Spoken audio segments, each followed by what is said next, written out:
Welcome back to In This Corner with Russ Anber. I bet you didn't know that Canada has a North American Boxing Federation cruiserweight champion. We do, and he is from Wild Rose country of Alberta. His name is Dale Cowboy Brown. We're from Calgary. It's Cowtown. You know, it's just the whole persona right now. Country music, I love Western stuff like that, so it just kind of fits. The Ring Magazine's 9th-ranked cruiserweight in the world will be stepping in the ring with Brazil's undefeated Daniel Bispo in Hollywood, Florida, October 29th, a key stop on the road towards a shot at the ultimate prize. Every fight is important. It's not necessarily a crossroads, but every fight, nobody wants to lose. I already have 3 all-to-world champions right now. So we're just looking at getting a good fight in right now and looking at a world title. We're not taking this bout lightly at all, but we are definitely ready for the contest. A loss right now would set us back quite a ways. A win, all it does is bring the championship fight a little closer to us. And as long as he stays in the top 2 or 3 in the world, they can't escape giving him a title shot in the future. Brown's 9-year pro career has taken him all over North America. The 32-year-old boxer has had 2 shots at the world title and lost both times. That's when he realized the best possible guidance for him was in his hometown of Calgary with his original trainer, Kevin McDermott. There's not a lot of guys that can are tremendous punches going backwards. We're trying to get Dale to move forward a little more. When the opportunity arises, we're not trying to change his style totally, but get him to move forward and use that forward motion with the natural ability that he has to hit a little harder. I always had the power, but right now I think it's just unleashing it, letting it come out, and being comfortable with throwing the kind of punches that I need to. I've always been known as a counter puncher, so when things get difficult in the fight, I go right back to what's normal for me, what's regular, what's comfortable, and that's counter punching. What I need to do is when somebody puts some pressure on me, sit down and say, no, you're not going to take it. You're not going to do this to me, and sit down and throw. And I believe that Harry and Kevin have brought that out of me now.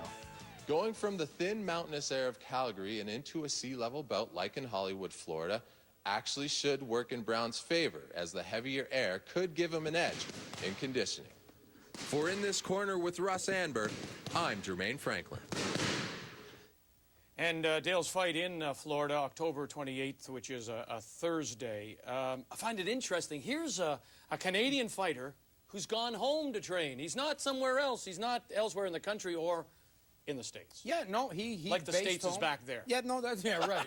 No, he stayed. He was in Montreal for a while. You know, that's where he got his pro career off to the start, was in Montreal. And then he decided, after the loss, he decided, you know what, maybe it is time to come home. And he got back with Kevin McDermott and Harry Snedeck, who are 2 of the finest trainers in the country. Old school guys, they've been down the road, they know exactly what it takes. And, you know, he made a very interesting remark, Vic, about he doesn't want to get pushed around.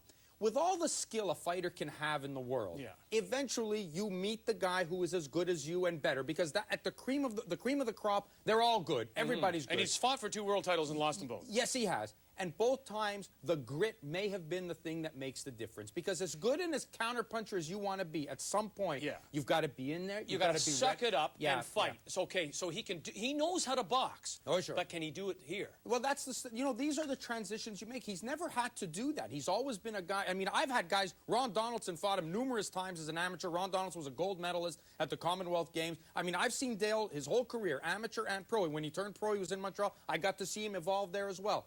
The one thing, he was able to always win. Easy, you know, bing, bing, slip, move, box, hoop, hoop, hoop, hoop, hoop, slip, move, box. Beautiful. I mean, he did it all. But at some point, when you get to the mountain, when you're going for the brass ring, not only do you have to do that, you've got to do the little bit more. You've got to be able to take it, fire back, sometimes cut, whatever. The little grit that you have to show to take that championship. Marathoners talk about the wall, getting through the wall, right? And I suspect this is the same kind of thing. You have to just do that little bit extra. And this time, you're going through a guy who's trying to knock your block off. When we come back, capital of our country, when it comes to boxing, it's Montreal.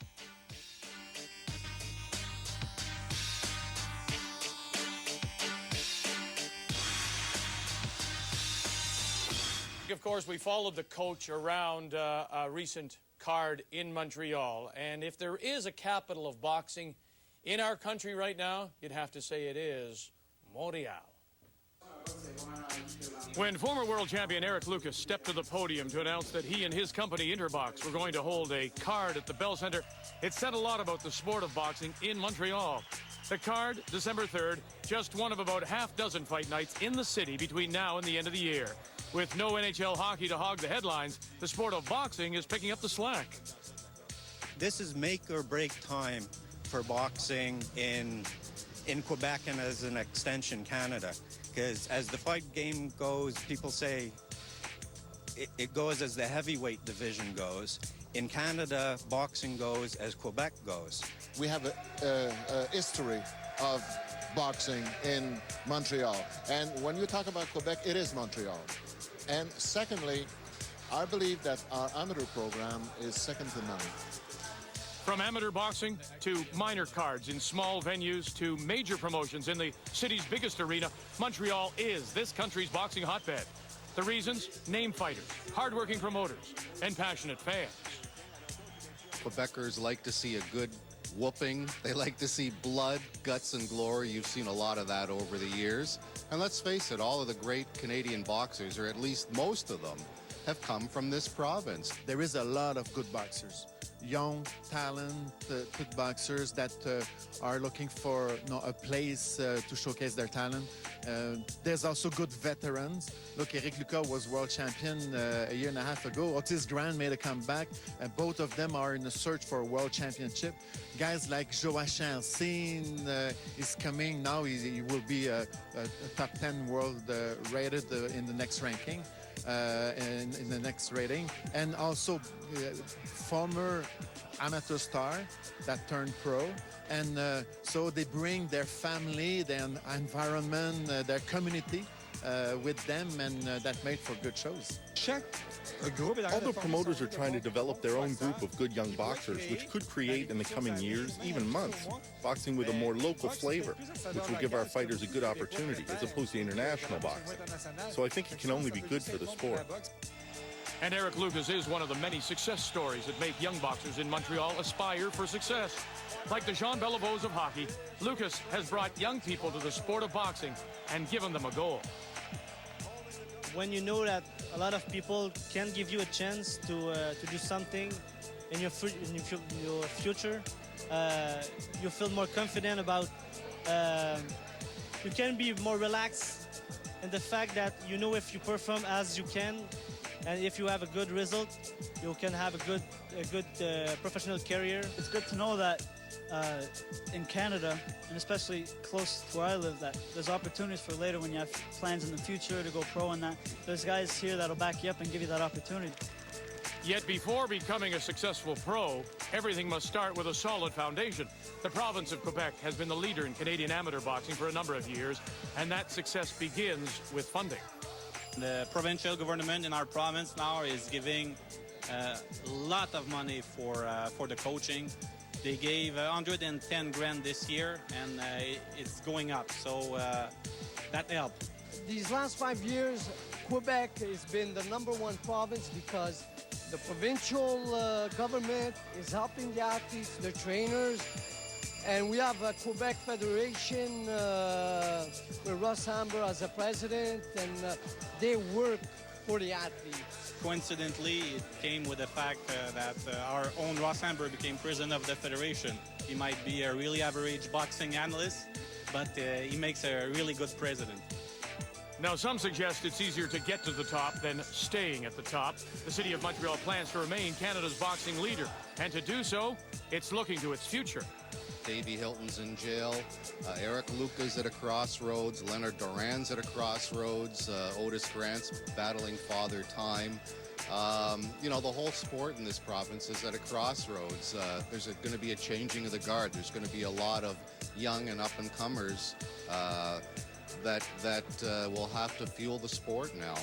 I think Montreal is the best city in the world, and to box in Montreal, that'll be great because that's my city, that's my home, that's my people, so that's really important.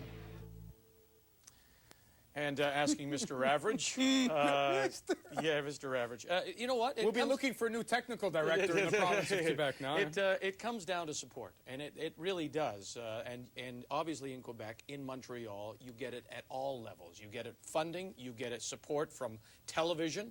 Yeah. It all works together. It does. You bring up television. TVA, the French network, has decided that this is a great window for them to jump into, and they produce boxing shows on almost a monthly basis. Not exactly on a per month, but you know they're showing regular on free TV. You're watching boxing. This exposes the sport. I think in the amateur program, even better as well, where some of the points they made about the funding for coaches.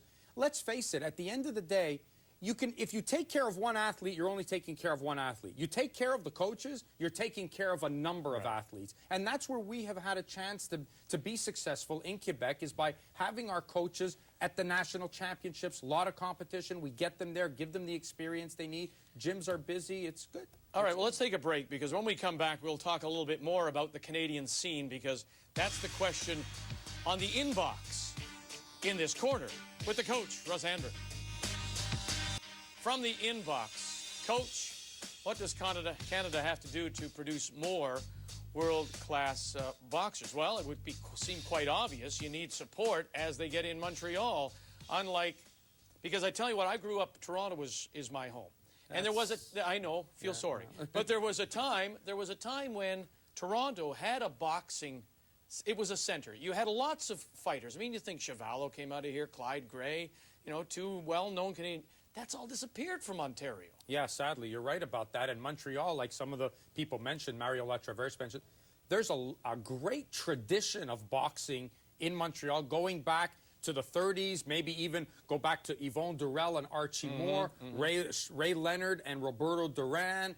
You talk about fights, even local flavors of, you know, Gaetan Hart, Nicky Furlano, even fighters from Toronto like Eddie Mello based themselves out of Montreal. I mean, that's how big it was. So there's a great tradition and history of boxing. Ralph Hollett from the Maritime. There was a time, Vic, there was a time, listen to me now. Okay. There was a time when you were able to put on professional boxing shows in Montreal using fighters from Quebec, the Maritimes, and Ontario alone. You know, now that's hard. So, to get back to your question. So what do we do? What do we do? The first thing we do, obviously, there has to be a better marriage between the amateur and pro game, which exists in Quebec. I mean, we often have pro-am shows. The amateur fighters take part on professional shows, or they box on the undercard. Yeah. You know, a lot of the trainers who work in professional boxing are also the same ones who work with the amateur boxing. So the transition for the kids is more natural. The kids in the amateur ranks are more likely to turn professional in Quebec because there is some kind of a vision for them. They know they'll get a chance to fight, and they'll know they'll have an opportunity. Whereas in other parts of the country, that's not necessarily the case. I think if you have to fix something, the first thing you should start to fix is the amateur ranks, because so goes the success of the amateur ranks, so goes the success of the future of pro boxing. Right. Now, just a little note on that. Sure.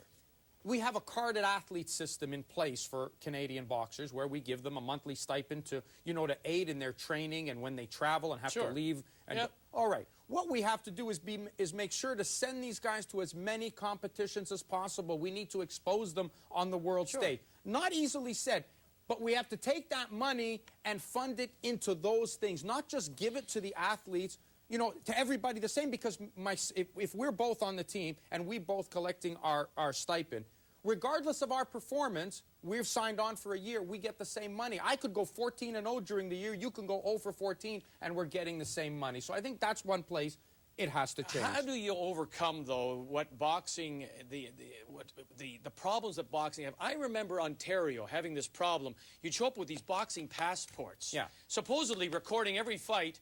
You could have fought last week, and that hurts the game. Sure it does, sure it does. It's a black eye. Well, here's the other thing you need, and this is why I am so for either what you want to, if you use whatever word you want, a national commission or unified set of rules, but there is no way that in this country we cannot have a set of rules that are equal coast to coast. Each province should not have to have their own set of rules, and there should be a respect between the provinces. We're not like the states where we got 50 states to deal with. You're talking about 10 provinces, and probably only 5 really compete in any kind of professional boxing. Why do they each have to have their own independent commissions? My license from Quebec with my medical test should be as valid anywhere in the country, and vice versa. If the commissions were united and the governments, like in Quebec, were running the show, and then everybody could trust everybody. That's the first thing you have to do. That's a very, very important thing, Vic, that you have that unified set of rules, and the promoters should be working hand in hand with the commission, and the commissioners should be doing everything they can, like in Quebec,